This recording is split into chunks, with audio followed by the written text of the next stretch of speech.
আমি আপনাকে ভালোবাসি সিনিয়র। নিজের চেয়ে 1 বছর কম বয়সে মামাতো ভাইয়ের কথা শুনে চমকিত হল ঋদ্ধি। মোস্তাবার সামনে দাঁড়িয়ে থাকা আরিয়ান শেখের ঠোঁটে বিদ্রুপের হাসি। ঋদ্ধি বিষয়টিকে রসিকতা বলে ভাবতে চেয়েও পারল না। কঠোর কণ্ঠে বলল, ব্যাড জোক, এমন ফালতু কথা যেন দ্বিতীয়বার আমার সামনে উচ্চারণ না হয়। আরিয়ানের ঠোঁটে আবার টেরা হাসি ফুটল। বলল, আমি রঙ্গকৌতুক করছি সিনিয়র, আই এম সিরিয়াস। মুহূর্তে আগুনের মতো জ্বলে উঠল ঋদ্ধি। চন্দনপুরে মামার বাড়িতে এসেছে বেড়াতে। রাজনগরীতে কেটেছে ওর শৈশব কৈশোর। বছরে একবার আসার মধ্যে সীমিত মামার বাড়ির সাথে সম্পর্ক। পরিবারের একমাত্র মেয়ে সে। মামার 2 সন্তান, ছোট ছেলে আরিয়ান, বড় মেয়ে শিউল। শিউল ঋদ্ধির চেয়ে 1 বছরের বড়। কম দেখা, কম কথা। এমন অবস্থায় আরিয়ানের কথায় রসিকতা বলে মনে হচ্ছে না। ওর বয়স 20, আরিয়ানের মাত্র 19 পূর্ণ। আরিয়ানের পরিবার মধ্যবিত্ত, তবু ওদের জীবনযাত্রার মান খারাপ নয়। ওদের বাড়ি 1 তলা ছাদ বিশিষ্ট। ঋদ্ধি পরিবার নিয়ে এখানে এসেছে গতকাল। সন্ধ্যার আকাশের নিচে ধীরে সময় বয়ে চলেছে। বাবা আর মামা ঘরের বাইরে, মা আর মামি ব্যস্ত রান্নাঘরের কাজে। শিউল টিউশনি করাতে বাইরে গেছে। একা একা বিরক্ত হয়ে ঋদ্ধি তার ছাদে এসেছে, হাতে গরম কফি। প্রকৃতি সৌন্দর্য উপভোগ করছিল। এমন সময় হঠাৎ পেছন থেকে এই কথা। এর জবাবে কি বলা উচিত ঠিক করতে পারল না ঋদ্ধিতা। আরিয়ানের পরিবারের অন্য সবার সাথে ওর সম্পর্ক বেশ ভালো। একমাত্র ব্যতিক্রম আরিয়ান, যার সাথে প্রয়োজনের বেশি কথা কখনো হয়নি। তাহলে কোথা থেকে এলো ছেলেটির এই দুঃসাহস? কিভাবে পেল এমন কথা বলার সাহস? নিজের থেকে বয়সে বড় ফুপাতো বোনের সামনে এমন কথা কিভাবে বলতে পারল? আরিয়ান এখনও কলেজ শেষ করেনি, এইমাত্র ইন্টার 2য় বর্ষে পড়ছে। ঋদ্ধি ইতিমধ্যে ভার্সিটিতে। কিছুক্ষণ ভাবল সে, হয়তো কিশোর বয়সের আবেগ থেকে এসেছে এ কথা। বয়স কম, বুদ্ধির গভীরতা সীমিত। শারীরিক দিক থেকে ঋদ্ধিতা অপরূপ সুন্দরী, লম্বা চওড়া, সরু শরীরের উজ্জ্বল লাবণ্য। এদিকে বোধহয় ভুল বুঝেছে এই ছেলে। অন্যদিকে আরিয়ানও কম নয়, বয়সের তুলনায় দৃঢ় শরীরের অধিকারী, মজবুত আর পেশিবহুল। ঋদ্ধি ভাবল, এই পরিস্থিতি জটিল হতে পারে যদি অন্যরা জানতে পারে, তাই বিষয়টি এখানে শেষ করা ভালো। সম্ভবত যদি ছেলেটিকে ভালো করে বোঝানো যায়, তাহলে হয়তো নিজেই বুঝবে ভুলটা। ঋদ্ধি দীর্ঘশ্বাস ফেলে শান্ত গলায় বলল, তোমার বয়স কত? বয়সেই কি আসে যায়, বয়স তো শুধু সংখ্যা। অযথা ন্যাকা মেয়ে আমার পছন্দ নয়। যা জিজ্ঞেস করেছি তার সোজা উত্তর দাও। আরিয়ান ঠান্ডা ভাঙে হাসি হেসে বলল, শুধু ন্যাকামি দেখলেন, আমার ভালোবাসা দেখলেন তা সিনিয়র? ঋদ্ধির দাঁতে দাঁত চেপে বলল, আমার প্রশ্নের জবাব দাও। 19। ঋদ্ধি মৃদু হাসল। প্রেম আর ভালোবাসা ওর জীবনে নেই। পড়াশোনায়ও বেশ ভালো মনোযোগী, তাই এসব আবেগের জন্য কখনো সময় রাখেনি। সেখানেই এই ছেলে এসেছে প্রেমের প্রস্তাব নিয়ে। সে মৃদু হেসে বলল, একটা বাচ্চা ছেলে আমার সাথে প্রেম করতে চায়, হাউ ফানি। আরিয়ান শুধু কথা বলার দূরত্ব এড়িয়ে সামনে এগিয়ে এলো। সামান্য কাছে আসতেই ঋদ্ধি অস্বস্তি বোধ করল। আরিয়ানোর লম্বা শরীর একটু নামিয়ে ঋদ্ধির মুখের সামনে এনে ভারী গলায় বলল, ভুল করছেন সিনিয়র, প্রেম নয়, বিয়ে করব আপনায়। ঋদ্ধির তীক্ষ্ণ চোখে তাকালো, রেগে বলল, অস্বস্তিতা পড়লে চর খাবে, দূরে সরে দাঁড়াও। আরিয়ান হাসল। অনায়াসে শরীর সোজা করে চুলে হাত বোলালো। বলল, অস্বস্তিতার কিছুই এখনো দেখেননি সিনিয়র। আপনি বললে এবার অস্বস্তিতা কাকে বলে, কত রকমের হয়, সব বিস্তারিত দেখাবো। ঋদ্ধির রক্তে ক্রোধের আগুন জ্বলে উঠল। এই ছেলে এবার সীমা ছাড়িয়ে যাচ্ছে নির্লজ্জভাবে। নিজেকে সংযত রেখে বলল, শোনো, তোমার বয়স কম, যাকে তুমি ভালোবাসা বলছো ওটা ভালোবাসা নয়, এটা শুধু অ্যাট্রাকশন। সময়ের সাথে এটা মিটে যাবে। আরিয়ান হেসে বলল, অ্যাট্রাকশন? ওটা কি? চুম্বক যেমন ভাবো, চুম্বকের ক্ষয় হয়, সময়ের সাথে এর আকর্ষণ শক্তি নষ্ট হয়। তোমার ক্ষেত্রেও এটা হবে। তাই এসব অর্থহীন কল্পনা ছেড়ে দাও, পড়াশোনায় মন দাও। তুমি তোমার বাবা মায়ের একমাত্র ছেলে, বড় হও, জীবনে প্রতিষ্ঠিত হও, এরপর ভালো জীবনসঙ্গী দেখে বিয়ে করে সুখে শান্তিতে থাকো, বুঝেছ? আরিয়ান একটুও কান দিল না ঋদ্ধির কথায়। উদাসীন গলায় বলল, এত আদর্শের কথা বলে কোনো লাভ নেই সিনিয়র। আর আপনাকেই চাই। এই আরিয়ান শেখ যাকে তাকে পছন্দ করে না। একবার যখন বলেছি আপনাকে ভালোবাসি, তখন আপনাকেই বিয়ে করব। আমাদের প্রিয় নবী হজরত মোহাম্মদ সাল্লাল্লাহু আলাইহি ওয়াসাল্লাম তার চেয়ে বয়সে বড় আমাদের মা খাদিজা রাদিয়াল্লাহু তাআলা আনহাকে বিয়ে করেছিলেন। তাই বয়সে বড় মেয়েকে বিয়ে করা সুন্নাত। ঋদ্ধিতা রেগে গেল, বলল, এই ছেলে, আমি এতক্ষণ থেকে তোমাকে ভালোভাবে বোঝানোর চেষ্টা করছি আর তুমি ক্রমাগত বেয়াদবি করছো। তুমি যদি সীমা ছাড়াও তাহলে আমি মামাকে জানাতে বাধ্য হব। আরিয়ান ব্যাঙের হাসি হাসল, বলল, বলুন না, বরং এতে আমার বিয়ে তাড়াতাড়ি হবে। ঋদ্ধির ধৈর্যের সীমা ফুরিয়ে গেল। এই ছেলের সাথে কথা বলে সমাধান অসম্ভব। সে তাড়াতাড়ি চলে যেতে উঠল। ঠিক তখনই আরিয়ানের হাত অপ্রত্যাশিতভাবে শক্ত করে ধরল ঋদ্ধির নরম কবজি। হঠাৎ এতে চমকে ঋদ্ধির হাতের গরম কফির কাপ পড়ে গেল, সোজা গিয়ে লাগলো আরিয়ানের বুকে। শার্ট ভিজে গেল পুরোটা, গরম জলে ভিজে গেল শরীর, কিন্তু আরিয়ান একটুও টলল না। দাঁতে দাঁত চেপে সহ্য করল সেই যন্ত্রণা। উল্টো ওর হাত আরও শক্ত করে আঁকড়ে ধরল ঋদ্ধির হাত। ঋদ্ধি প্রাণপণে ছাড়ানোর চেষ্টা করল, কিন্তু শারীরিক শক্তির অসম লড়াই হেরে গেল। ওর কাছে এসে কানের কাছে মুখ এনে ফিসফিস করে বলল, আরিয়ান, এত ছটপট করবেন না মনোহরিণী। আপনার এই ছটপটানি আমার বুকের ভিতরে রক্তের চলাচলকে আরও বাড়িয়ে দিচ্ছে। শুনতে পাচ্ছেন? ঋদ্ধি ক্রোধে ফেটে পড়ল। মুহূর্তে দ্বিধা না করে হাত তুলে আরিয়ানের গালে বসিয়ে দিল জোরে চড়। বজ্রপাতের মতো তীব্র শব্দে চারপাশ কেঁপে উঠল। আরিয়ান হতবাক। ঋদ্ধি দাঁতে দাঁত চেপে চোখে আগুন ঝরিয়ে রেগে উঠল, বলল, নোংরা ছেলে, তোর সাহস কিভাবে হলো আমাকে ছোঁয়ার? নোংরামি করার জায়গা পাসনি? এ তোর বেহায়াপনা। আজই তোকে শেখাবো এসব নোংরা চিন্তা মাথা থেকে কিভাবে বের করতে হয়। ঋদ্ধি প্রচণ্ড রাগে চলে যেতে উঠতেই পিছন থেকে আরিয়ানের গলা শোনা গেল, ওই সিনিয়র। ঋদ্ধি মুহূর্তে রেগে ঘুরে দাঁড়ালো। আরিয়ান শান্ত ভঙ্গিতে গাল স্পর্শ করল, ডান গাল, যেখানে ঋদ্ধি জোরে মেরেছিল।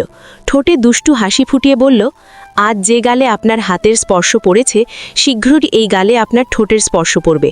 প্রস্তুত থাকুন। ঋদ্ধি তার রাগে দাঁত চেপে বলল, অসভ্য ছেলে, তুই এত নোংরা আমি ভাবতে পারিনি, ছি।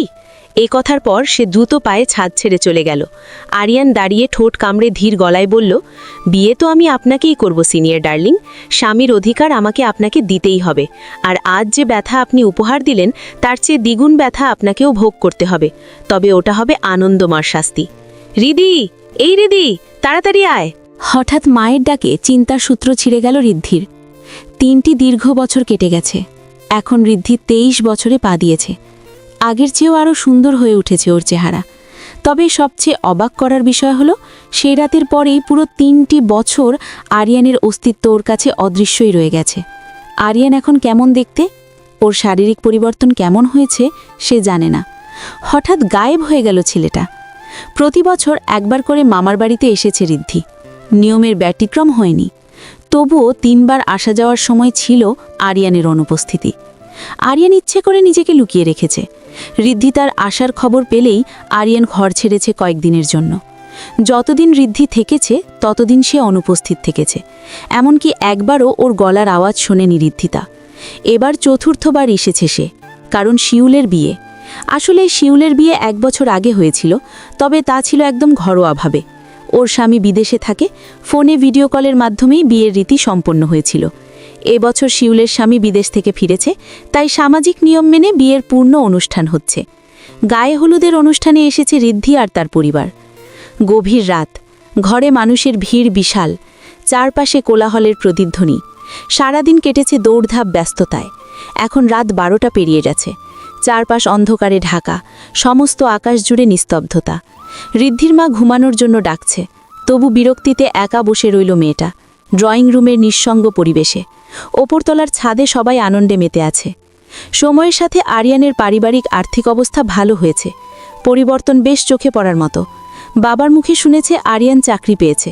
তবুও কেন যেন মানসিক অস্থিরতা স্পর্শ করছে ঋদ্ধিকে। সেদিন সে চড় মারার পর 3টি বছর ছেলেটা তার সামনে এলো না। অদ্ভুত আশ্চর্য। কেন এমন হলো? রাগ, অপমান, নাকি অন্য কোনো অজানা কারণ? একদিন হঠাৎ এসে অসভ্যতা করল ছেলেটা। তারপর একই হঠাৎ করে 3টি দীর্ঘ বছর লুকিয়ে রইল। তাতে ঋদ্ধির কি আসে যায়? ওর তো ভালোই, বিরক্ত করেনি তো। তবুও মনে খচখচ করে। সে তো ভেবেছিল অন্যদের মতোই জ্বালাবে, উত্ত্যক্ত করবে, পিছু নেবে, কিন্তু কিছুই হলো না। কেন হলো না? প্রশ্নগুলো জেগেছে দীর্ঘ 3টি বছর ধরে, শুধু উত্তর মেলেনি। অজানা অস্বস্তি ঋদ্ধিকে গ্রাস করে রেখেছে, শান্তি মেলেনি। তাহলে কেউ চেয়েছিল আরিয়ান তার পিছু নেবে? কে জানে, আজও কি নিজের বোনের বিয়ের উৎসবে সে আসবে না? ঋদ্ধির জন্য কি আজও সে লুকিয়ে থাকবে? 3টি বছর কেটেছে, প্রতিটি মুহূর্তে এসব চিন্তায় ঘোরপাক খেয়েছে অবিরাম। মনে তবু উত্তর পায়নি। দীর্ঘ সংশয়ের শেকল খেড়ে উঠে দাঁড়ালো। ঠিক তখনই পেছন ফিরতেই হঠাৎ ধাক্কা লাগলো একজনের সাথে। পুরুষ শরীরের উপস্থিতি অনুভব করল সামনে। ঋদ্ধির মুখ দিয়ে ঠেকল পুরুষটার চওড়া বুকে। হঠাৎ ধাক্কায় শরীর সামলাতে না পেরে চেতনায় মুহূর্তে বিভ্রান্ত হলো মেয়েটার। আলোর অভাবে সে চিনতে পারল না লোকটাকে, তবে মজবুত শারীরিক গঠন, উচ্চতা, দৃঢ় বাহুর সংযোগ স্পষ্ট। পুরুষটি নির্দ্বিধায় 2 হাতে আঁকড়ে ধরল ঋদ্ধি তার বাহু। ঋদ্ধি তীব্র চেষ্টা করেও সরে আসতে চাইল, কিন্তু শারীরিক শক্তির তারতম্যে হেরে গেল। ঠিক সেই মুহূর্তেই গরম নিঃশ্বাস স্পর্শকাতর ত্বকে এসে লাগল। পুরুষটি তার ঠোঁট ঋদ্ধির কানের কাছে এনে গভীর ভারী গলায় বলল, সিনিয়র সিটিজেন, কি কাউকে খুঁজছেন? শব্দটি শোনামাত্রই মেরুদণ্ড বেয়ে বরফের স্রোত বয়ে গেল ঋদ্ধির। স্নায়ুতে বিদ্যুতের ধাক্কা খেল মুহূর্তে। সেই গলার আওয়াজ অনেকগুলো বছর পর আজ আবার। সমগ্র সত্তা জমে গেল, রক্তে মাংসে শীতল অনুভূতি। আরিয়ানের ঠোঁটে ট্যাড়া হাসির রেখা ফুটে উঠল। ফিসফিস করে বলল, আমাকে খুঁজছিলেন বাবুই পাখি? এতটুকু বলার পর হঠাৎই শিথিল হলো শক্ত হাত। সে স্থির দাঁড়িয়ে অবিচল চোখে দেখল সামনে দাঁড়িয়ে থাকা প্রিয় মানুষটির দিকে। ঋদ্ধির গলা বন্ধ, কথা বলার চেষ্টা ব্যর্থ। অসংখ্য প্রশ্ন জমা আছে, অসীম উত্তর অপেক্ষায়। তবুও এই মুহূর্তে কিছুই বলতে পারছে না। স্নায়ু বিপর্যস্ত, হৃৎস্পন্দন এলোমেলো, শরীর অনিয়ন্ত্রিত কাঁপছে। আর সহ্য শক্তি রইল না। কোনো বাক্য উচ্চারণ না করে ঝড় গতিতে স্থান ত্যাগ করল মেয়েটা। আরিয়ান সে দৃশ্য লক্ষ্য করল। ঠোঁটের কোণে হাসি ফুটিয়ে ধীর কণ্ঠে বলল, ওষুধের ডোজ বেশ করেছিলাম সিনিয়র ডার্লিং। আপনাকে পাওয়ার জন্য 3টি বছর কুরবান তো দিতেই হতো। ঋদ্ধি কক্ষে প্রবেশ করে অস্থির হয়ে উঠল। ঋদ্ধি কেন এমন হচ্ছে তার সাথে? আরিয়ান বহুদিন পর সামনে এসেছে, তাতে কি? ওর তো এমন লাগার কথা নয়। স্বাভাবিক থাকার চেষ্টা করেও পারছে না। নিজেকে সংযত করতেই হবে। ভুলে গেলে চলবে না, আরিয়ান ওর মামাতো ভাই। এর চেয়েও বড় বাস্তবতা হলো ছেলেটি বয়সে ওর বছরের ছোট। এ তুচ্ছ বিষয়ে এত বিচলিত হওয়ার কোনো যুক্তি নেই। নিজেকে প্রবোধ দিতে দিতে সে মায়ের পাশে শুয়ে পড়ল। অথচ শারীরিক ক্লান্তি সত্ত্বেও মন স্থির হল না। রাত কেটে গেল অস্থিরতায়, দুশ্চিন্তার ঘূর্ণিতে ডুবে। প্রভাতের আলোয় ঘরবাড়ি মুখর, বিয়েবাড়ির আয়োজনের জটলা চারপাশে। রন্ধনশালায় চুলার আঁচ বাড়ছে, সুগন্ধি মশলার মৃদু ধোঁয়া বাতাসে ভাসে। কারো হাতে পাত্র, কেউ ব্যস্ত শেষ রক্ষায়।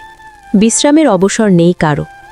ঋদ্ধি পরিধান করেছে হলুদ বর্ণের কারুকার্য করা লেহেঙ্গা। গায়ের রঙের সাথে পোশাকের শোভা যেন দ্বিগুণ। চোখ ফেরানো দায়, তবে চোখের দৃষ্টি অস্থিরভাবে খুঁজছে আরিয়ানকে। কেন তা স্পষ্ট নয়। প্রতীক্ষার এই অনিশ্চিত ভার কেন বয়ে বেড়াচ্ছে সে নিজেও জানে না। সকাল থেকে বহুবার দেখতে চেয়েছে, কিন্তু খোঁজ পায়নি। তাহলে গত রাতে দেখা কি বাস্তব ছিল না? শুধুই বিভ্রম, স্বপ্ন, কল্পনা? না, তা হতে পারে না। বোনের বিয়েতে ভাইয়ের কোনো কর্তব্য নেই? কোথায় গেল সে দায়িত্বশীল ব্যক্তি? তার তো উপস্থিত থাকা উচিত সবার আগে। এসব অপ্রাসঙ্গিক চিন্তার ভার থেকে মুক্তি পেতে ঋদ্ধি বাইরে এলো। প্রাসঙ্গিক সুসজ্জিত মঞ্চ স্থাপিত হয়েছে, চারপাশে আলোকসজ্জার বিস্তার। বহুক্ষণ দৃষ্টি ঘোরালেও চাওয়ালা অনুপস্থিত। অজানা বেদনা মনে আসন গিরে বসছে। সবকিছু যেন রংহীন মনে হচ্ছে। দীর্ঘশ্বাস ফেলল সে। এরপর ধীর পায়ে বাড়ির ভেতরে প্রবেশ করল। নির্দিষ্ট কক্ষে চলে গেল। দরজা পার হতেই হঠাৎ পেছন থেকে হাত ওর কবজি দৃঢ়ভাবে চেপে ধরল।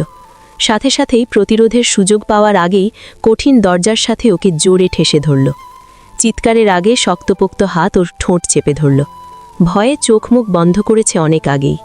পুরুষটি ব্যঙ্গের হাসি ছড়িয়ে শান্ত ভঙ্গিতে হাত বাড়িয়ে দরজার খিল জোরে বন্ধ করে দিল। শব্দের প্রতিধ্বনিতে বিদ্যুৎ স্পর্শের মতো চমকে লাগল ঋদ্ধির অন্তরে। চোখ খুলে নিল সে। তবে সামনে দাঁড়িয়ে থাকা ব্যক্তিকে দেখতেই মানসিক ভারসাম্য নষ্ট হল। বাকশক্তি হারিয়ে গেল। স্থির হয়ে দাঁড়িয়ে রইল সে। আরিয়ান মিষ্টি হেসে 2 হাতে ঋদ্ধির কোমর জড়িয়ে ধরল শক্ত বাঁধনে। সেই হঠাৎ স্পর্শে ঋদ্ধি শরীর অবশ হয়ে গেল। আরিয়ান দূরত্ব কমিয়ে আনল, একেবারে কাছে নিয়ে এলো তাকে। উষ্ণ নিঃশ্বাস ঋদ্ধির মুখের উপর পড়ছে। ঋদ্ধি তবুও নিশ্চল। দীর্ঘ সময় পর এই মুখ দেখছে সে। আগে দাড়ি ছিল না, এখন ছোট ছোট গজিয়েছে। চোখ দুটো গাঢ় বাদাম। চোখের দৃষ্টি সেদিনের মতোই তীক্ষ্ণ, খুঁটিয়ে দেখতে ব্যস্ত অতীত বর্তমানে। প্রতিটি পরিবর্তন সে টেনে নিচ্ছে। আরিয়ান হাত বাড়িয়ে ঋদ্ধির কপালের এলোমেলো চুল সরিয়ে কানে গুজে দিল। কানের কাছে ঠোঁট এনে গভীর কণ্ঠে বলল, এদিক সেদিক যে টিকটিকির মতো ঘুরে বেড়াচ্ছেন, আপনার সেই আঁচলের দৃষ্টি আমার অগ্নিরূপে পিছলে মুগ্ধ হয়ে পড়ছে, আর আমার ভেতরটা পুড়ে কয়লা হয়ে যাচ্ছে। গন্ধ পাচ্ছেন? ঋদ্ধিতা চমকে উঠল।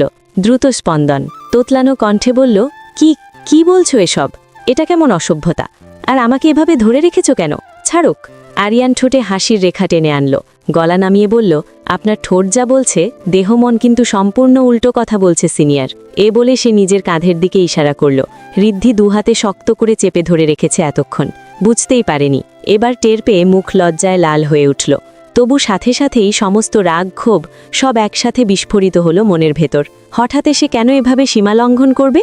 এত বছর কোথায় ছিল সে? ঋদ্ধি ধাক্কা দিয়ে নিজেকে ছাড়ানোর চেষ্টা করল, কিন্তু শক্তি দিতে পারল না। আরিয়ান হাসল। ঋদ্ধি রেগে গেল। তোমার বেহায়াপনা এখনও কমেনি দেখছি, ছাড়ো বলছি। না হলে? আরিয়ান হাতের বাঁধন আরও শক্ত করল। গভীর স্বরে বলল, না হলে কি? ঋদ্ধি তার আগে ফুসফুসে বলল, না হলে আমি সবাইকে তোমার এই বেয়াদবির কথা বলতে বাধ্য হব। ভুলে যাচ্ছ কেন? আমি তোমার বড়। আরিয়ান জোরে হেসে উঠল। ব্যঙ্গ করে বলল, বললে তো, সে 3 বছর আগেই বলে দিতেন। ঠিক প্রথম দিনই বলেননি কেন? ঋদ্ধিতা থমকে গেল, ঘাবড়ে গেল। কিছুক্ষণের জন্য কথা বলতে পারল না। তারপর নিজেকে সামলে নিয়ে বলল, আমি তোমাকে একটা সুযোগ দিয়েছিলাম, কিন্তু এবার দিচ্ছি না। আরিয়ান ভ্রুতে বিদ্রুপ ভরা কণ্ঠে বলল, সুযোগ? কিসের সুযোগ? আমায় যেন আপনার পেছনে ছায়ার মতো ঘুরতে হয়, আপনাকে বিরক্ত করতে হয়, মেসেজ কল দিয়ে বন্যা বয়ে দিতে হয়, এই সবের? ঋদ্ধি কিছুক্ষণ চুপ করে রইল। কি বলবে বুঝতে পারল না। আসলে সে একটাই প্রশ্ন করতে চায়, সে কেন লুকিয়েছিল, কেন হঠাৎ চলে এলো? কিন্তু এই প্রশ্ন করলে কি আরিয়ান ভুল বুঝবে না? ভাববে না সে তাকে মনে করে জ্বলেছে?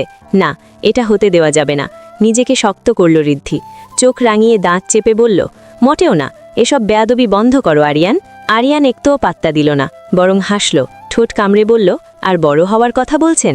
Listen madam, I have a taste for things that aren't granted, be it's or something much harder to ignore. আরিয়ানের অদ্ভুত কথায় ঋদ্ধির চোখ বিস্ময় বড় হয়ে উঠল। কি বলল এই অসভ্য? ভোলা নির্লজ্জ হাসিতে ঠোঁট বাঁকিয়ে তাকিয়ে আরিয়ান। ঋদ্ধি তার রক্ত মুহূর্তে উত্তেজিত হয়ে উঠল। রাগের চোখে তাকিয়ে জোরে 2 হাত দিয়ে ধাক্কা দিল ওর শক্ত বুকে। জোরে ঠেলে দিলেও কিছু না বলে ছেড়ে দিল আরিয়ান। ঋদ্ধির সুযোগ হাতছাড়া না করে তাড়াতাড়ি ঘুরে দাঁড়ালো। দ্রুত হাত চালিয়ে দরজার তালা খুলে ফেলল। এক ঝটকায় পালিয়ে গেল দ্রুত পায়ে। প্রাঙ্গণ পেরিয়ে আরিয়ানের দৌড়ে মিলিয়ে যাওয়া ছায়ার দিকে তাকিয়ে হেসে বলল, এই যে পা দুটি নিয়ে ছুটে পালাচ্ছ, একদিন এই পায়ে স্বেচ্ছায় আমার দিকে এগিয়ে আসবে। এই যে হাতটি দিয়ে আমাকে দৌড়ে সরিয়ে দিচ্ছ বারবার, একদিন সেই হাতেই আমাকে আঁকড়ে ধরবে, অনুমতি দেবে ছোঁয়ার। 4টি দিন কেটে গেল। রাজনগরীতে নিজ গৃহে ফিরেছে ঋদ্ধি। রাতের খাওয়ার সময় ডাইনিং টেবিলে খাওয়া চলছে। ঋদ্ধির বাবা মা কথাবার্তায় মশগুল। এর মাঝে হঠাৎ ঋদ্ধির বাবা বলল, আমি ঋদ্ধির বিয়ে ঠিক করেছি, ভালো পরিবার, ছেলে ইঞ্জিনিয়ার। হঠাৎ এমন কথায় চমকে গেল ঋদ্ধি। ভয়ে হৃৎপিণ্ডের স্পন্দন দ্রুত হল।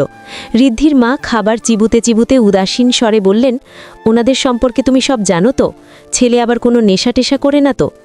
ঋদ্ধির বাবা হাসি মুখে বললেন, না না, ছেলের চরিত্র ভালো, নেশার ধারে কাছেও নেই। শিউরের বিয়েতে গিয়েছিলাম না, সেখানে আমাদের মেয়েকে দেখেছে। আমি সিদ্ধান্ত নিয়েছি এ মাসে বিয়ের তারিখ ঠিক করব। এমন ভালো ছেলে হাতছাড়া করা ঠিক হবে না। মুহূর্তেই জোরে শব্দ করে চেয়ার সরিয়ে দাঁড়ালো ঋদ্ধি। দুজনেই তাকিয়ে দেখল ওর দিকে। ঋদ্ধির মা অবাক হয়ে প্রশ্ন করলেন, কি হলো, হঠাৎ উঠলি কেন? ঋদ্ধি কঠোর কণ্ঠে বলল, আমি বিয়ে করতে পারবো না। ঋদ্ধির মা রেগে বললেন, কতবার বলেছি সেই কথা? একের পর এক বিয়ের প্রস্তাব ভেঙেছিস, কত ভালো পরিবার থেকে সম্বন্ধ এসেছে, অথচ তুই নানান অজুহাতে ভেঙে দিয়ে যাচ্ছিস। প্রত্যেকবার তোর ইচ্ছেকে প্রাধান্য দিয়েছি আমরা, আর যদি কাউকে ভালো লেগেও থাকে তবে অন্তত তার নাম বল, অথচ সেটিও করিস না। তোর সমস্যাটা কোথায় বলতো? এবার আর তোর ইচ্ছা অনিচ্ছা শুনছি না, তোর বাবার সিদ্ধান্তই চূড়ান্ত, এই মাসে তোর বিয়ে হবে। ঋদ্ধির 2 চোখ অশ্রুতে ভরে এলো। আজ সে বোঝা হয়ে গেল। কাপা কণ্ঠে কোনো জবাব না করেই হাতখানা ধুয়ে দ্রুত চলে গেল কক্ষে। এমন আচরণে বিরক্ত হলেন ওর বাবা মা। ওর মা রাগ করে ঋদ্ধির বাবার দিকে তাকিয়ে বললেন, দেখেছো কতটা বেয়াদব হয়ে উঠেছে, বাবা মার সাথে কিভাবে কথা বলতে হয় সেটাও জানে না, সবই তোমার প্রশ্রয়ের জন্য হয়েছে, কতবার বলেছি মেয়েকে এত প্রশ্রয় দিও না, এখন দেখেছো তো কি হলো। ঋদ্ধির বাবা ঠান্ডা মাথার ব্যবসায়ী মানুষ, সহজেই বিচলিত হন না, এখনও তার ব্যতিক্রম নয়। উত্তেজনা নয়, বরং শান্ত ভঙ্গিতে খাবার চিবুতে চিবুতে বললেন, আহা, তুমি এত বেশি কথা বলো না তো, বয়স কম, রক্ত গরম, এখন একটু আধটে ওরকম করবে, বিয়েটা হয়ে গেলেই সব ঠিক হয়ে যাবে। ঘরে ঢুকে দরজা বন্ধ করল ঋদ্ধি, নিজেকে ছুঁড়ে দিল নরম বিছানায়, সাথে সাথে সারা অস্তিত্ব ভেদ করে বেরিয়ে এলো অশ্রুর সাথে হাহাকার। সে কি বলবে, কাকে বলবে, কাকে সে চায়, এ প্রশ্নের উত্তর তার নিজের কাছেও পরিষ্কার নয়। তবে একটি বিষয় হচ্ছে, বিয়ের শব্দটি শুনলেই মনের গভীরে বিদ্যুতের মতো আঘাত করে কিছু স্মৃতি। এই শব্দের সাথে জড়িয়ে আছে এক ব্যক্তির কথা, প্রেম নয়, বিয়ে করব আপনায়, আরিয়ান বলেছিল কথাটি।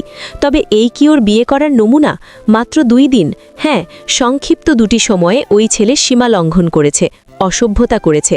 3 বছর আগে একবার এবং আবার 3 বছর পর এই দুইয়ে। এর মধ্যে আরিয়ানের কোনো উপস্থিতি নেই। তারপরও তাকে কি ভালোবাসা যায়? সেদিন বিয়েবাড়িতে আরিয়ানের সাথে জন্ম নেওয়া এক টুকরো স্মৃতি শুধু একটি সীমা পেরিয়েছিল। এরপর আর কথা বলেনি আরিয়ান, তাকেও দেখেনি একবার। এরপরে ঋদ্ধি তার রাজনগরী ফিরে এসেছে, আরিয়ান রয়ে গেছে চন্দনপুরে।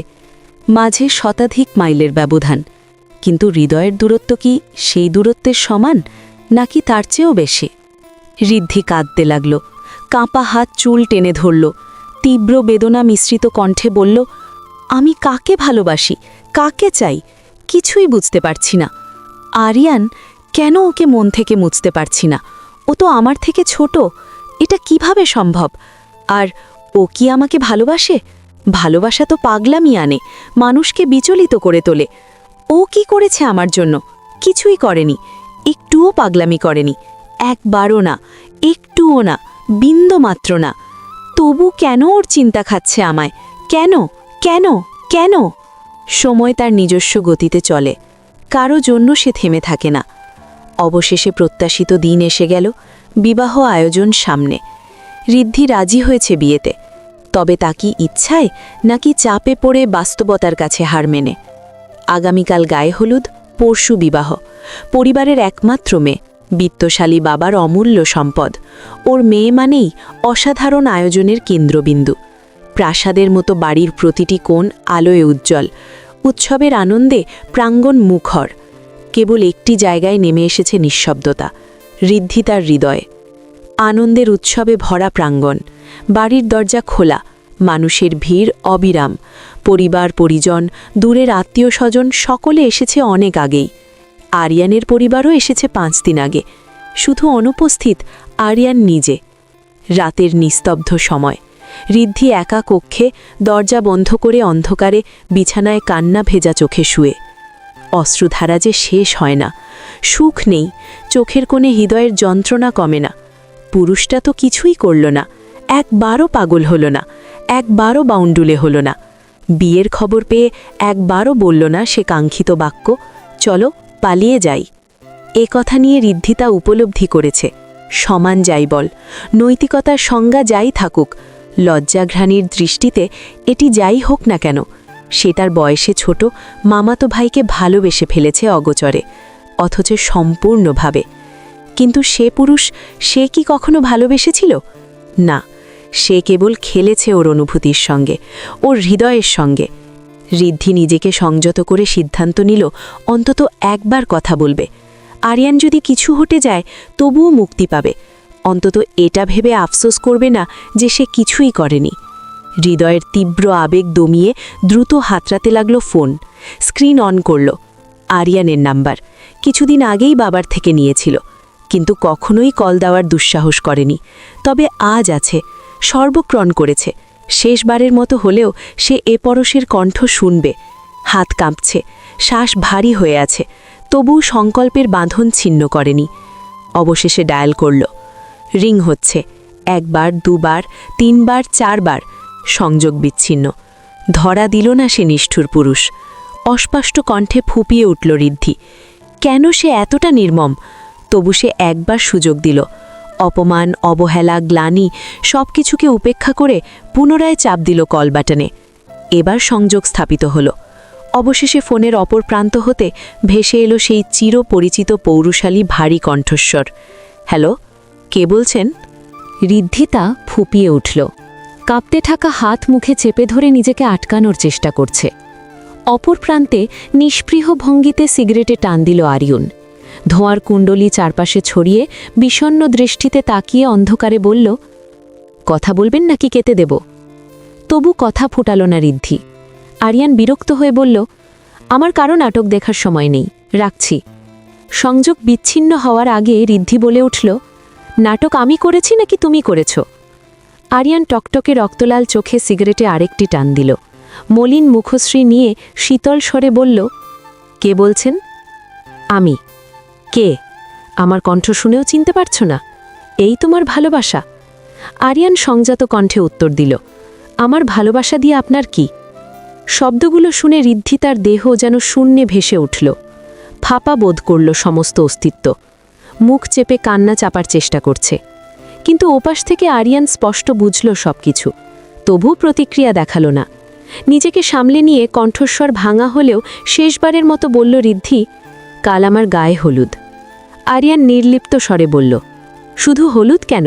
চন্দন, চামেলি, কর্পূর, কাঠবাদাম বলেই সবই মেখে নেবেন।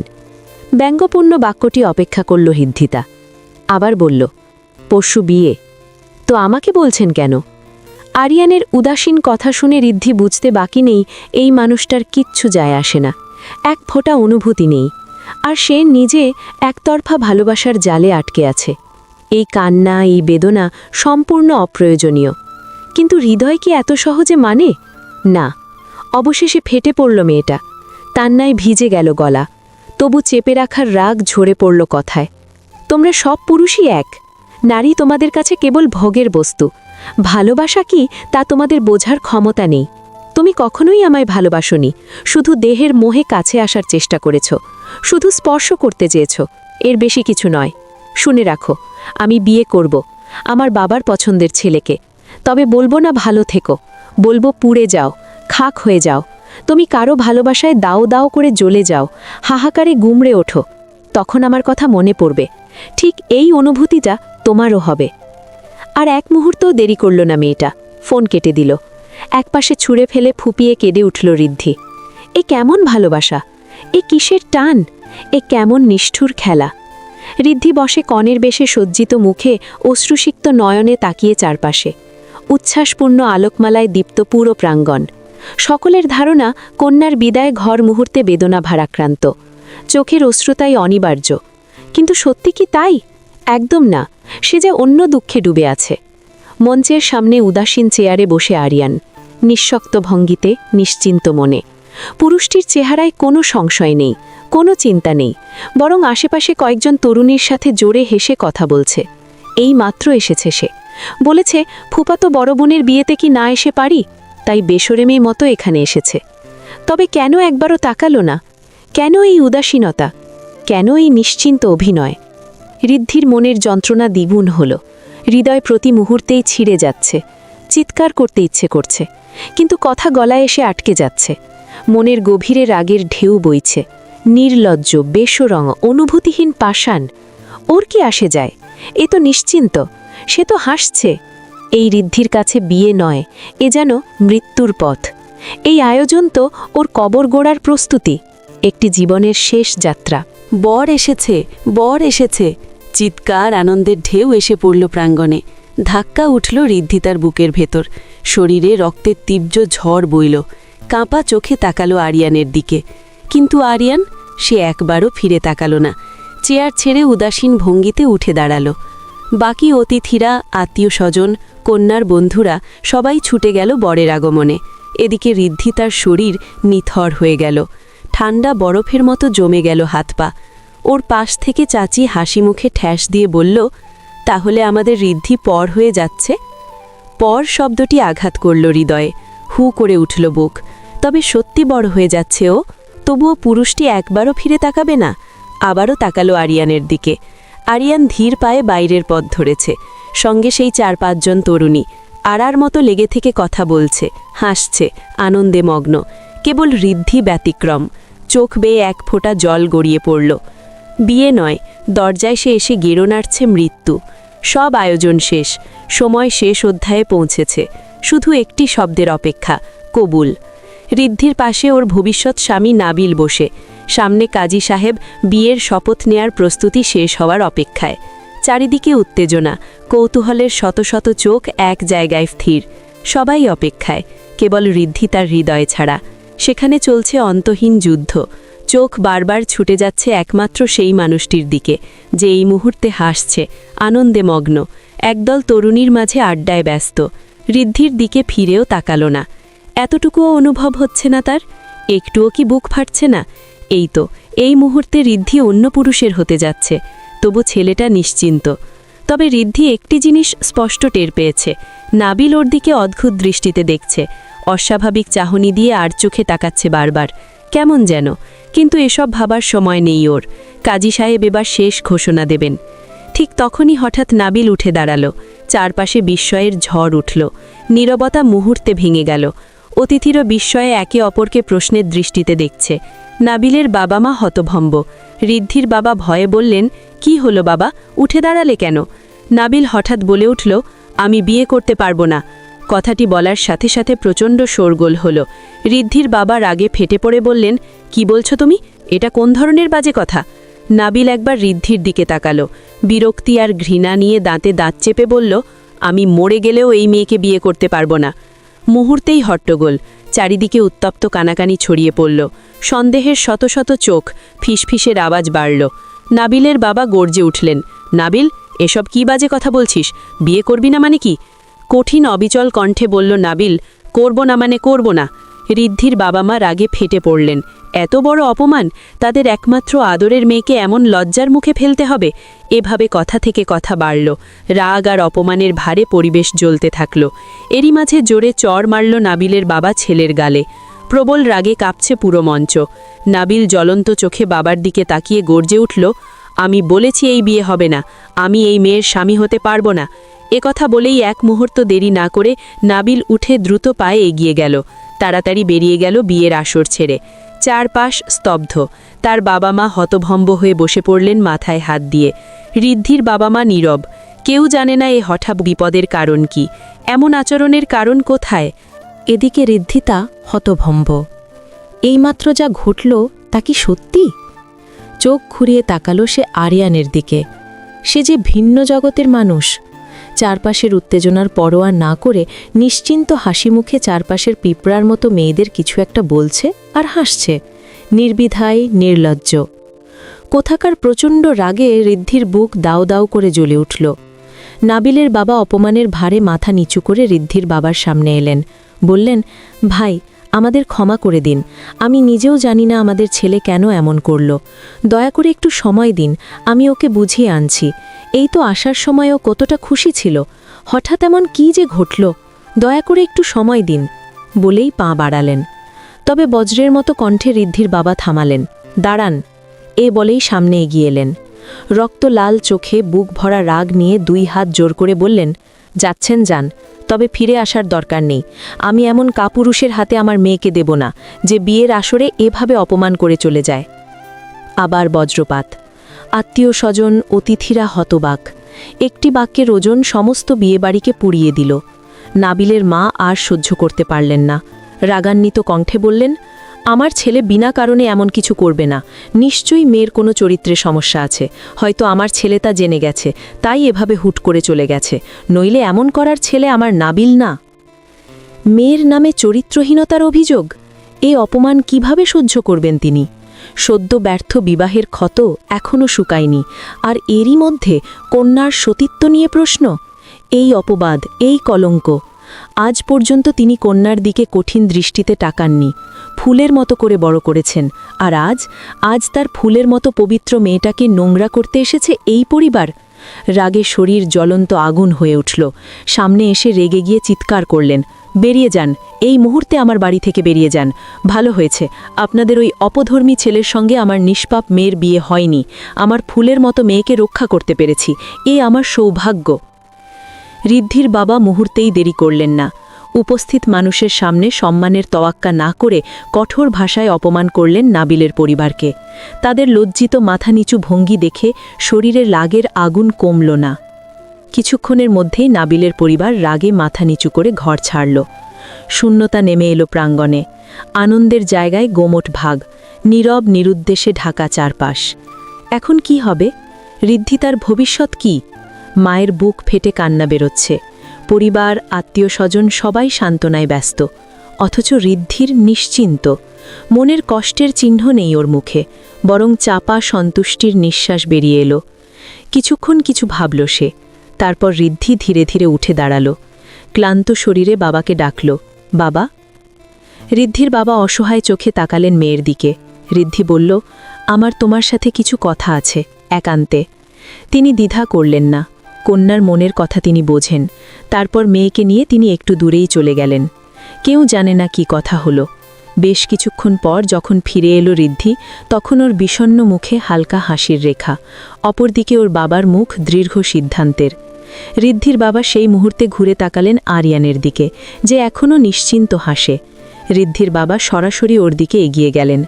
আরিয়ান ঋদ্ধির বাবাকে ওর দিকে এগিয়ে আসতে দেখে হাসি বন্ধ করে মুখে দুঃখের ভাব এনে বলল, আমার খুব খারাপ লাগছে ফুফা, ঋদ্ধি আপুর সাথে এগুলো হলো না, একটুও ভালো হয়নি। আপুর শব্দটি ঋদ্ধির কানে পৌঁছানো মাত্রই মনের যন্ত্রণায় আগুন ঢেলে দিল।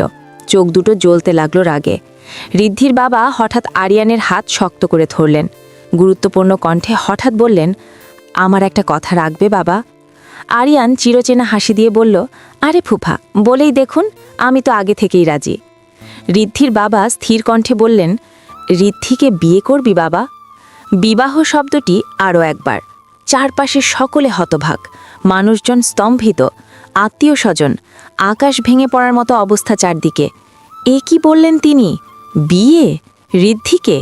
যে বয়সে ছোট ছেলে ওকে বিয়ে করতে বলছে? এটা কিভাবে সম্ভব? সকলের মুখে মুখে কানাকানি। ঋদ্ধির মা কান্না থামিয়ে বিস্ময়ে তাকিয়ে। আরিয়ানের পরিবার পুরোপুরি স্তব্ধ, শুধু ব্যতিক্রম শিউলে। ওর ঠোঁটের কোণে হাসি। কেন? সে কি কিছু জানে যা অন্যরা জানে না? আরিয়ানের মনে বিজয়ের ঢেউ বয়ে যাচ্ছে।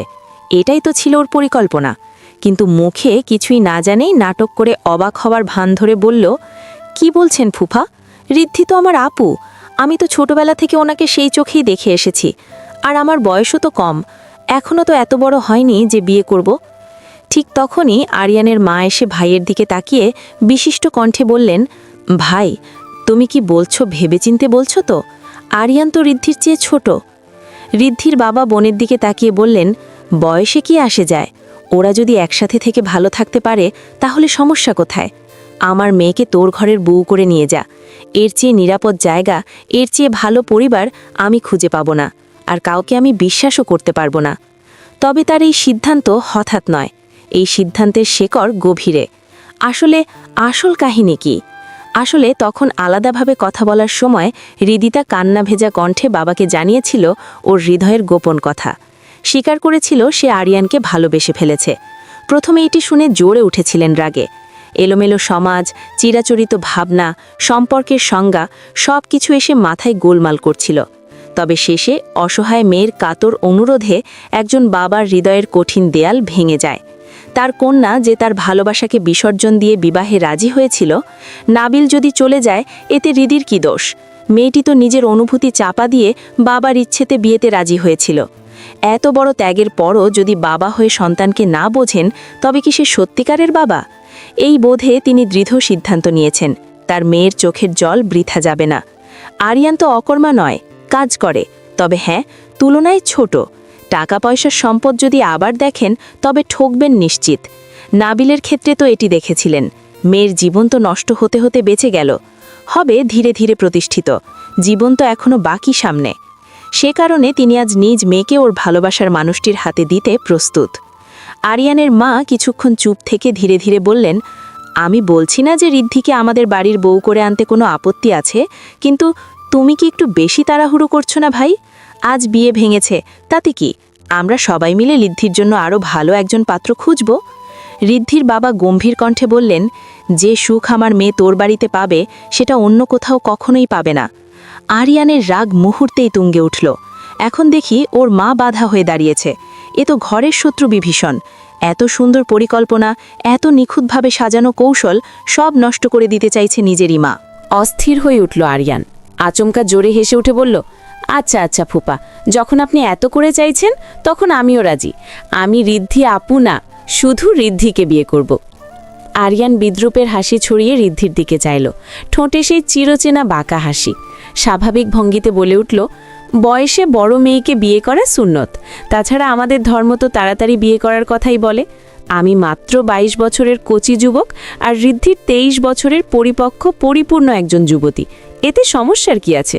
এই কাজী সাহেব, তাড়াতাড়ি লিখুন, পাত্রের নাম আরিয়ান শেখ। আরও নির্লজ্জ কথায় উপস্থিত জনতা হাসির শব্দ চেপে রাখতে অক্ষম। কেউ ফিসফিস করে মন্তব্য করল বটে, ঋদ্ধির দাঁতে দাঁত চেপে ইচ্ছে হচ্ছে এখন যদি সুযোগ পেত তাহলে ছেলেটাকে খুন করে ফেলত। এতক্ষণ যে নিখুঁত মুখোশ পড়েছিল, এখন সেটা ছিঁড়ে ফেলে আসল রূপ বেরিয়ে এসেছে। আরিয়ান এবার ঋদ্ধির বাবার দিকে তাকালো। ছি ছি ছি, নির্লজ্জ ভঙ্গিতে হাসতে হাসতে বলল, তাড়াতাড়ি বিয়ে শুরু করি খুপা, আজ রাতে বাসর, আপনাকে নাতি নাতনির অপেক্ষায় কষ্ট পেতে দেব না।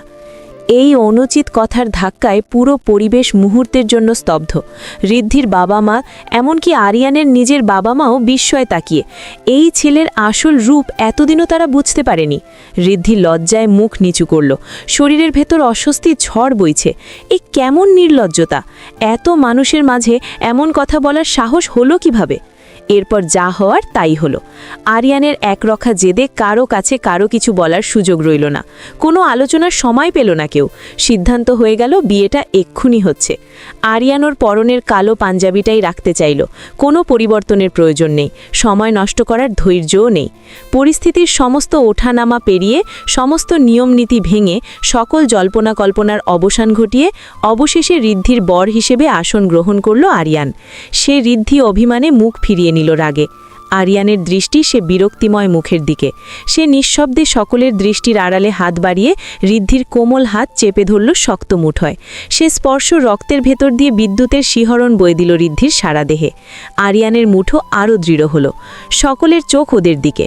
হঠাৎই ফিসফিস শব্দের আড়ালে আরিয়ানের কণ্ঠস্বর ঋদ্ধির কানে পৌঁছল, বলেছিলাম তো, প্রেম নয় বিয়ে করব আপনায়। মিলল তো প্রমাণ?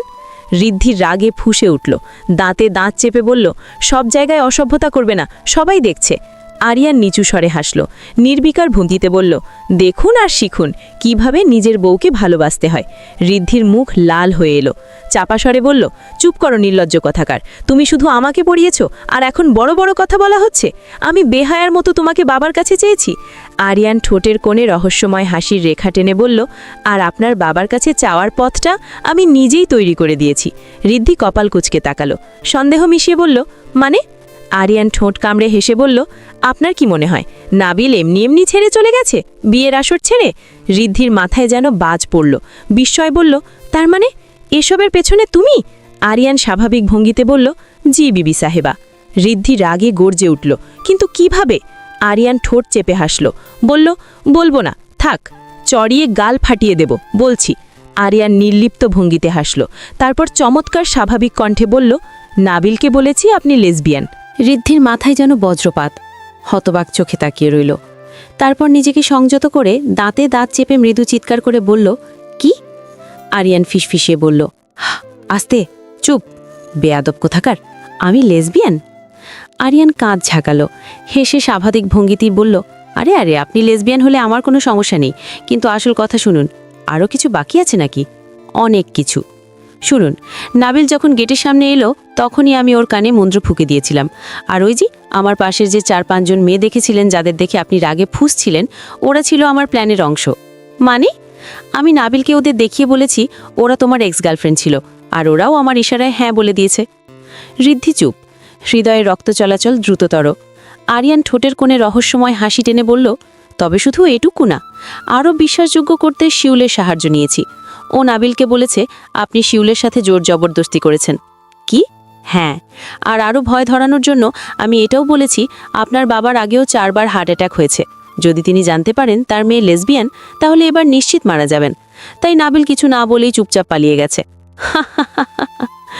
আরিয়ান কথা শেষে হাসি ছড়িয়ে কিটকিটিয়ে হেসে উঠল। ঋদ্ধিতা বিস্ময়ে নির্বাক হয়ে তাকিয়ে, এই ছেলেটা সত্যি এসব বলেছে? আল্লাহ মাবুদ, সে কি পৃথিবীতে আছে নাকি অন্য কোনো গ্রহে এসেছে? আচমকা হাত পা অবশ হয়ে এলো। আরিয়ান দ্রুত মুঠো শক্ত করল, ঋদ্ধির হাত নিজের হাতের মুঠোয় চেপে ধরল আরও দৃঢ়ভাবে। ঋদ্ধির চোখের সামনে ঝাপসা হয়ে আছে, চারপাশ যেন দুলে উঠছে। শরীরের ভারসাম্য ঠিক রাখতে না পেরে অজান্তেই সে আরিয়ানের কাঁধে মাথা রেখে দিল। আরিয়ান সামান্য ঝুঁকে ওর কাঁধে শক্ত করে আস্তে করে চেপে ধরল। আশেপাশের মানুষদের চোখে তৃপ্তির হাসি ফুটে উঠল। আরিয়ান হালকা হাসল, এরপর ধীর কণ্ঠে ফিসফিসিয়ে বলল, এগুলো যখন শুনলেন বাকিটাও শুনে নিন। ঋদ্ধির ঠোঁট নড়ল না, গলার স্বর বেরিয়ে আসছে না, কথা বলার শক্তি নেই, শুধু একদৃষ্টে তাকিয়ে রইল আরিয়ানের গভীর চোখের দিকে। আর কি বলার আছে লোকটার? আরিয়ান নিঃশ্বাস ফেলে গলার স্বর আরও নিচু করল।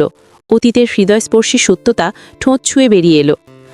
18 বছর বয়সে আপনাকে প্রথম দেখেই বুকের ভেতর ঝড় উঠেছিল।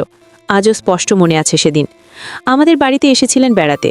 সদ্য গোসল সেরে ভেজা চুলে যখন ঘর থেকে বেরিয়েছিলেন, আমি সেদিন তাড়াহুড়ো করে যাচ্ছিলাম। আপনি বের হতেই আচমকা ধাক্কা লেগেছিল আমাদের, কিন্তু সত্যিকারের ধাক্কা লেগেছিল আমার হৃদয়ে। প্রথমে আপনার মতো আমিও ভেবেছিলাম হয়তো স্লিপ আকর্ষণ, কিন্তু সময়ের সাথে সাথে বুঝতে পারলাম এটা আকর্ষণ নয়, এটা ভালোবাসা। আমি জানতাম আমাকে আপনার সঙ্গে কখনোই বিয়ে দেবে না, আর না তো আপনি আমাকে ভালোবাসবেন। এই জন্য আমি পরিকল্পনা করেছিলাম আপনাকে পাওয়ার, তবে তার শারীরিকভাবে নয়, সম্পূর্ণ মনে মনে। তাই তো একদিন হঠাৎ বলে দিলাম আমি আপনাকে ভালোবাসি। এরপর 3 বছর নিখোঁজ হয়ে গেলাম। এটাই ছিল আমার মনের খেলা। মেয়েরা যখন জানতে পারে কেউ তাদের ভালোবাসে, তখন ওই ব্যক্তির প্রতি অবহেলা বাড়তে থাকে। ওরা চায় সেই মানুষটা পেছনে ঘুরুক, বিরক্ত করুক, কথা বলার জন্য মরিয়া হয়ে উঠুক, এটাই ওদের প্রত্যাশা। কিন্তু বাস্তবে ওরা ভালোবাসে না। আপনিও সেটাই ভেবেছিলেন, তাই না? আপনি হয়তো ভেবেছিলেন আমিও আপনার পেছনে ঘুরব, আপনাকে বিরক্ত করব। এটাই তো স্বাভাবিক, কিন্তু আমি তা করিনি। আমি 3 বছর অদৃশ্য ছিলাম। আপনাকে বাধ্য করেছি আমাকে নিয়ে ভাবতে, আপনাকে তাড়িত করেছি যেন আমি আপনার চিন্তার অভ্যাস হয়ে যায়। আপনার খোঁজ আমি রেখেছি, কিন্তু আপনাকে আমার অস্তিত্বের ছায়া পর্যন্ত বসতে দেইনি।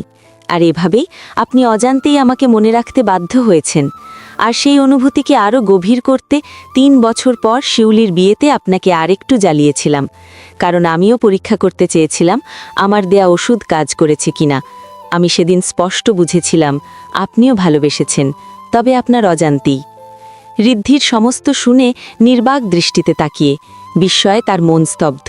আরিয়ান নিঃশব্দে হাসল, ফের বলল, খেলেছে তো অবশ্যই, তবে মন নিয়ে নয়, আপনার চিন্তা ভাবনা নিয়ে, আপনার মস্তিষ্ক নিয়ে। আমি বড্ড স্বার্থপর সিনিয়র। আপনাকে পাওয়ার জন্য নির্লজ্জ স্বার্থপরতার সঙ্গে আপনাকে বাধ্য করেছি আমাকে ভালোবাসতে। ঋদ্ধিতা চুপ, ঠোঁটের কোণে কোনো শব্দ নেই, দৃষ্টি স্থির। শব্দহীন সে যুদ্ধের মাঝে কাজে। বিয়ের কাজ শুরু করলেন। ভালোবাসার বন্ধনে বাধা পড়ল দুটি হৃদয়। সমাজের নিয়ম কতবার যে বন্ধনে আবদ্ধ করেছে ভালোবাসাকে, তবু মাঝে মাঝে ভালোবাসা নিজেই বন্ধন ভেঙে দেয়। আজও ব্যতিক্রম ঘটল। এই যে দুটি আত্মা পবিত্র বন্ধনে সংযুক্ত হল, এটাও তো ব্যতিক্রম। মধ্যরাত্রি, সময় দ্বিপ্রহর পেরিয়ে 12:20। ঋদ্ধি নিজের কক্ষে আধো আলোর আধারে বসে নববধূর বেশে, নিঃশব্দে, ঘুমটার আড়ালে। সিদ্ধান্ত হলো বাসর এ বাড়িতেই হবে। দূরত্বের হিসেব নিলে অন্য পথ ছিল না। রাজনগরী থেকে চন্দনপুর বেশ সুদীর্ঘ পথ, ক্লান্তি নিয়ে পাড়ি দেওয়া অসম্ভব, তাই আরিয়ানের যাত্রা স্থগিত করেছে। বাকি পরিবারের সকলেই চলে গেছে আগেভাগে চন্দনপুরে। সেখানে অপেক্ষা করছে আরেকটি অনুষ্ঠান। ওর পরিবার হয়তো আরেকদিন থেকে যেত যদি না আচমকা বিয়ের সিদ্ধান্ত গৃহীত হতো। কিন্তু এখন রীতি মানতে হবে। নববধূকে এমনি এমনি ঘরে তোলা যায় না। ঋদ্ধির রুম সাজানো হয়েছে যত্নে, নিখুঁত বিন্যাসে। সুগন্ধে ফুলের ভারে ঘর ভারী। একমাত্র কন্যার বাসর, এটি কি তাড়াহুড়ো করে সম্পন্ন করার অনুষ্ঠান? ঋদ্ধির বাবা তা মানতে পারেননি, সময় নিয়েছেন, তাই এই দেরি। এদিকে আরিয়ান ক্লান্ত। ঘরে মা গত কপালই এলো সবে। বিরক্তিতে মন ভারাক্রান্ত। বউকে মুহূর্তের জন্য ছেড়ে থাকা অসহনীয়, অথচ কক্ষের দরজা পেরোনোর আগে একদল আত্মীয় স্বজন ও বন্ধুরা বাধা দিল। অর্থ দাবি করা হলো। চিরাচরিত রীতির নাম করে থামিয়ে ভিড় জমালো। আরিয়ান কপাল কুঁচকে বিরক্তি হয়ে বলল, অসভ্য দলগুলো, আমার বিয়ে করা হালাল বউয়ের কাছে যেতে নাকি টাকা দিতে হবে? কি হাস্যকর কুসংস্কার! যত্ন সহকারে দরজা ঠেলে ঢুকল সে। প্রথম পদক্ষেপে শ্বাসরোধী পরিবেশ অনুভব করল। রুমের আংশিক আলোকিত পরিসরে দৃষ্টিপাত স্থির হল। বিছানায় সুগন্ধি পুষ্পমাল্যে সজ্জিত। কেন্দ্রে বসে একটি অবয়ব। বিশাল ঘুমটার অন্তরালে অপেক্ষায় তার প্রাণপ্রিয়। ঋদ্ধির স্পন্দন ক্ষণিকের জন্য থেমে গেল। অজান্তেই শুষ্ক গলায় আটকে গেল শ্বাস। সাংবাদিকের মতো গম্ভীর স্বরে নয়, গভীর ভালোবাসায় দগ্ধ প্রিয়সীর কাছে স্বামী সুলভ অধিকারে বিড়বিড়িয়ে বলল, আজ সকল কষ্টের অবসান হবে। যে দীর্ঘ অপেক্ষার যন্ত্রণা তুমি সহ্য করেছ, তার ঋণ আমি আজই শোধ করব। আরিয়ান পেছন দিকে চুল ব্যাকব্রাশ করতে করতে শান্ত মনে এগিয়ে এলো। বিছানার সামনে এসে দাঁড়ালো সে। ঋদ্ধি নিশ্চল হয়ে বসে, এতটুকু নড়াচড়াও নেই। আরিয়ানের মনে ক্ষণিকের দ্বিধা জাগল, এটা কি লজ্জা নাকি কোনো রীতি? সে শুনে নববধূর স্বামীর চরণ স্পর্শ করে প্রণাম করে, যদিও এসব অনর্থক আনুষ্ঠানিকতায় তার কোনো আগ্রহ নেই। সে ভেবে নিল ক্লান্তির ভারে নিশ্চুপ ঋদ্ধি। মৃদু হাসি ঠোঁটে ফুটল। নিঃশব্দে বিছানায় বসল সে, কিন্তু ঋদ্ধি তবু নিশ্চল। আরিয়ান হাত বাড়িয়ে ঘুমটা সরাতে গেল। ঠিক তখনই হঠাৎ বিস্ফোরণের মতো ঋদ্ধি ঘুমকেতুর মতো লাফিয়ে উঠল। আরিয়ান হকচকিত, মুহূর্তে বিভ্রান্তির গহ্বরে তলিয়ে গেল চেতনা, কিন্তু সম্বিত ফিরে পাওয়ার সুযোগ পেল না সে। পরবর্তী ক্ষণে ঋদ্ধির ঘোমটার আড়াল থেকে প্রকাশ পেল ভয়ানক ক্রোধ।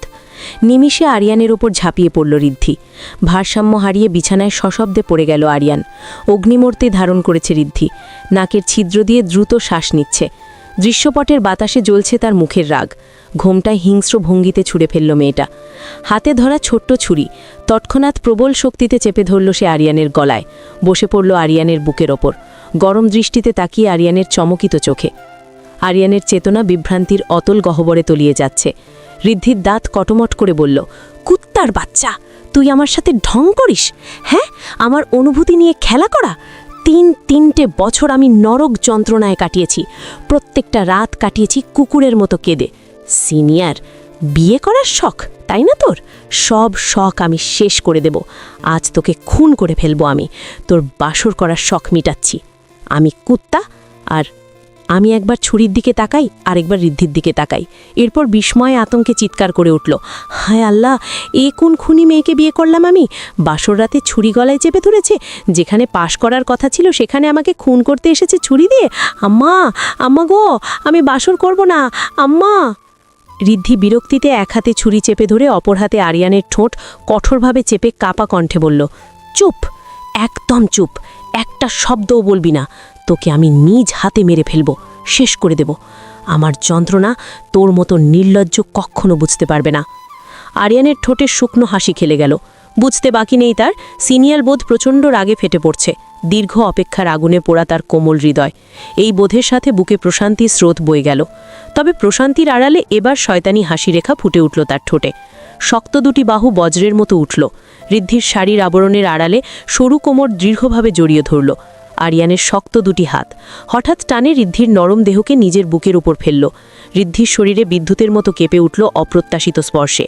তবুও কঠোরতা বজায় রাখার জন্য কঠিন স্বরে ধমক দিল সে, একদম কাছে আসার চেষ্টা করবি না, ছবি না আমায়, বলে দিলাম। আরিয়ানের ঠোঁটে ব্যঙ্গ মিশ্রিত হাসি। তার হাত ঋদ্ধির সরু কোমরকে প্রবলভাবে চেপে ধরল। হঠাৎ স্পর্শে ঋদ্ধির নরম ত্বক কুঁচকে গেল, চোখ মুখ শক্ত হয়ে নিল। আরিয়ানের চোখে গাঢ় নেশা। কামকণ্ঠে হেসে হেসে বলল, আমি তো আপনি থেকে তুমিতে নামতে চেয়েছিলাম ঋদ্ধি, আর তুমি সরাসরি তুমি থেকে তুই। এমন অন্যায় বাসর রাতে একজন স্বামী কিভাবে সহ্য করবে? ঋদ্ধির মন বিপর্যস্ত। আরিয়ানের কণ্ঠস্বরে প্রথম তুমি সম্বোধনে অজান্তেই ছুরির মুঠি ঢিল হয়ে গেল হাতে। ঠিক তখনই কিছু বোঝার আগে আরিয়ানের শক্ত বাহু তাকে উল্টে দিল বিছানায়। ঋদ্ধির কোমল শরীর নরম তোলার মতো বিছানায় ছড়িয়ে গেল। আরিয়ান দ্রুত তার শরীরের ওপর হেলান দিয়ে নত হয়ে গেল। গরম নিঃশ্বাস ঋদ্ধির ত্বকের কাছাকাছি ফেলে নেশাগ্রস্ত কণ্ঠে ফিসফিস করে বলল, গরম লাগছে বউ, ঘাম ঝরছে, খুলে ফেলি সব। আরিয়ানের শেষ কথায় হৃদির অন্তরাত্মা কেঁপে উঠল। চোখ বন্ধ করে এলো। কথা বলার শক্তি নেই, সমস্ত অস্তিত্ব জড়তায় ঢাকা। আরিয়ান পা দেখে ধীরে কবজির বাঁধন আলগা করে ছুরিটি কেড়ে নিল। ধারালো ধাতব ফলাটি সে অত্যন্ত সুন্দরভাবে হৃদির নরম গালের উপর বুলিয়ে দিল। ঠান্ডা স্পর্শে ঋদ্ধির শ্বাস ভারী হয়ে উঠল। আরিয়ানের ঠোঁটে শয়তানি হাসি ফুটল। ছুরিটি এবার আঙুলের নিয়ন্ত্রণে ধীরে ধীরে নেমে এলো হৃদির কাঁপতে থাকা লাল ঠোঁটের উপর। ভারী স্বরে বলল, এত রাগ, এত অভিমান, ছুরি দিয়ে খুন করতে চাও জান? আমি তো তোমার রূপেই খুন হয়ে যাচ্ছি। এরপর ছুরিটা সরিয়ে ঋদ্ধির ঠোঁটের কাছে নিজের ঠোঁট এনে শ্বাস ছেড়ে গভীর কণ্ঠে বলল, সিনিয়রকে শুধু বিয়ে নয়, আরও অনেক কিছুর ইচ্ছে আমার। আজ রাতে তোমাকে ছুঁয়ে শেষ হয়ে যাব, ভেঙে দেব সকল অভিযোগ, থাকবে না কোনো অভিমান, খুন হব নিজে, রক্তাক্ত করব তোমাকে। হৃদির চোখ মেলে তাকালো। আধো আলোয় আরিয়ানের ঘোর লাগা নেশাগ্রস্ত চোখ দুটো স্পষ্ট। এক নিমিষের স্পন্দন এলোমেলো হয়ে গেল।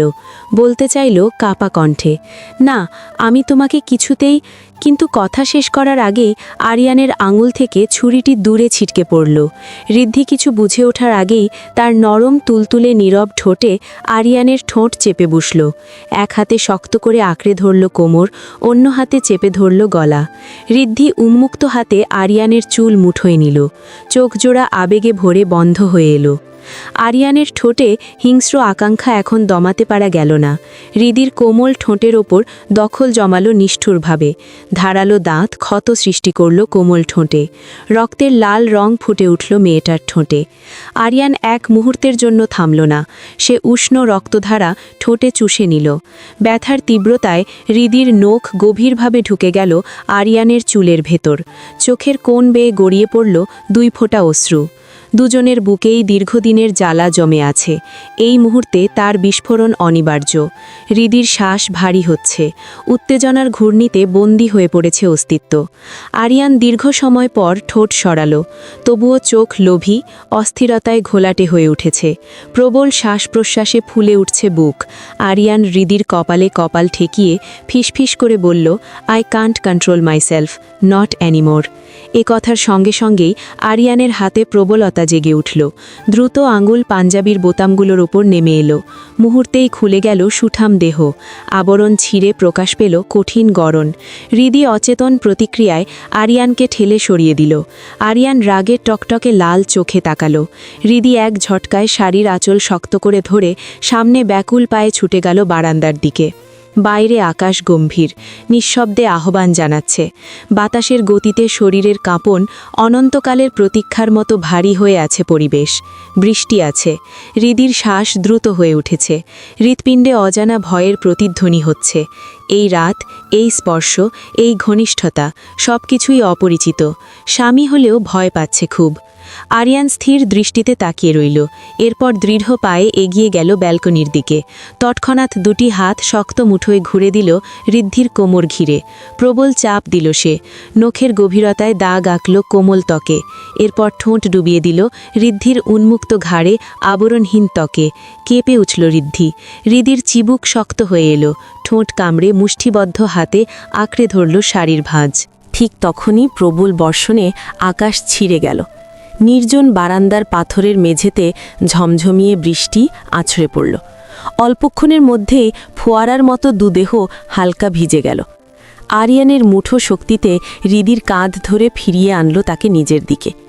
হৃদির সরু শরীর থরথর করে কাঁপছে। ঠান্ডা নাকি অন্য অনুভূতির আঘাতে তা বুঝতে পারছে না সে নিজেই। আরিয়ান এক দৃষ্টিতে তাকিয়ে রইল। খুঁটিয়ে দেখল হৃদিকে। ভারী অলংকার, ভারী শাড়িতে ঢাকা মেয়েটা অসন্তোষ ছড়ালো মস্তিষ্কে। এরপর শক্ত হাতে সে ঝটকায় খুলে ফেলল গলার ভারী সোনার হার। নিচু কণ্ঠে গম্ভীর স্বরে বলল, তোমার ঠোঁটের এলোমেলো শব্দ শুনতে চাই। আঙুল এবার হৃদির কানের দুলে গিয়ে ঠেকল। উন্মুক্ত কণ্ঠে ফিসফিসিয়ে বলল, তোমার নখের দাগ আমার দেহে আঁকা হোক বউ। উদ্দীপনায় দেহ উত্তপ্ত হয়ে উঠছে। হাতের বালা চুড়ি এক এক করে খুলে ফেলছে সে। আরও কাছে নেমে এলো। কণ্ঠস্বরে জোর, তোমার শ্বাসের কম্পন অনুভব করতে চাই। আজ মানব না কোনো বাধা, শুনছি না বারণ। এই রাত তোমার আমার, নেমে আসুক মরণ। হৃদির মন অবশ্যই আছে, প্রতিক্রিয়া প্রকাশ করতে পারছে না। আরিয়ন কোনো অপেক্ষা করল না। অস্থিরতায় ভারী অলংকারের সমাপ্তি ঘটিয়ে ফেলল ওই বারান্দায়। তারপর শাড়ির আবরণ খুলে ফেলল মুহূর্তে। এরপর এক ঝটকায় হৃদিকে কোলে তুলে নিল শক্ত বাহুতে। হৃদির 2টি হাত আরিয়ানের গলায় শক্তভাবে জড়িয়ে গেল। তার শ্বাস প্রশ্বাস দ্রুত। আরিয়ান দ্রুত পায়ে এগিয়ে প্রবেশ করল স্বকক্ষে। হৃদির অবশ গরম ভেজা শরীর শুইয়ে দিল বিছানায়। পরবর্তী মুহূর্তেই নিজেকে মুক্ত করল সে। হৃদির ওপর নিজের ভারসাম্য সেরে দিল সম্পূর্ণভাবে। কানের কাছে নরম স্বরে ফিসফিসিয়ে বলল, আজ ভালো হতে পারবো না আমি। খারাপ কি দেখে নাও, শুয়ে নাও, কেঁদে নাও। হৃদি নিজের ঠোঁট কামড়ে ধরল। আরিয়ান ঠোঁট বুলিয়ে নিল ওর ওষ্ঠের উপর। ধীর কণ্ঠে ফিসফিস করল, it will be hard first darling. Are you ready senior Baig? Hridi কিছু বলল না, বাহু দ্বিগুণ শক্ত করে আঁকড়ে ধরল আরিয়ানের পিঠ। আরিয়ান বুঝে নিল তা। মুচকি হেসে এক মুহূর্ত অপেক্ষা করল না সে। ওর অস্তিত্ব হৃদির ওপরে ঝাঁপিয়ে পড়ল। দখলের মতো দৃঢ় হল স্পর্শ। প্রেমিক স্বামী আগুনের মতো উত্তাল, সংযমহীন। হৃদি কাঁপা স্বরে নিঃশব্দে গম্ভীর হয়ে উঠল। নরম ঠোঁট কেঁপে উঠল মনোভূতির ভারে। অশ্রু দুটি বিন্দু গড়িয়ে পড়ল চোখের কোণে। শিরা উপশিরা অবশ হয়ে এলো। সমস্ত সত্তা ভালোবাসার আগুনে স্রোতে ভেসে গেল। এই রাতে, এই মুহূর্তে সে নিজেকে সঁপে দিল তার স্বামী নামক প্রেমিকের কাছে। সময়ের প্রবাহে আরিয়ানের উদ্দীপনা বেড়ে চলল। বাড়ল পাগলামি, প্রবল হল তীব্রতা। হৃদি গভীরভাবে তাকে আঁকড়ে ধরল। উভয়ে হারিয়ে গেল বর্ণনাতীত আবেগে। সমস্ত অস্তিত্ব ডুবে গেল উন্মাদনায়। মিলন হল দুটি আত্মার, চেতনার, অস্তিত্বের। অবশেষে সমস্ত বাধা, সামাজিক বেড়াজাল, রঙের নিয়মকে অগ্রাহ্য করে একত্রিত হল দুই সত্তা। বয়সের পার্থক্য গুরুত্বহীন হয়ে গেল। প্রতিকূলতা মিশে গেল অটুট বন্ধনে। আরিয়ান নিজ অধিকারে গ্রহণ করল হৃদিকে পুরোপুরি, সম্পূর্ণভাবে। প্রতিষ্ঠিত হল অধিকার, স্পষ্ট হল সম্পর্ক। ভালোবাসা জয়ী হল, ব্যর্থ হল প্রচলিত ধারণা। সমাজের নিয়ম লোপ পেল। শুধু থেকে গেল অনুভূতির স্মৃতির গভীরে, মনের জ্বালায়। ভালোবাসার নাম খোদাই হয়ে গেল মনের গহীনে।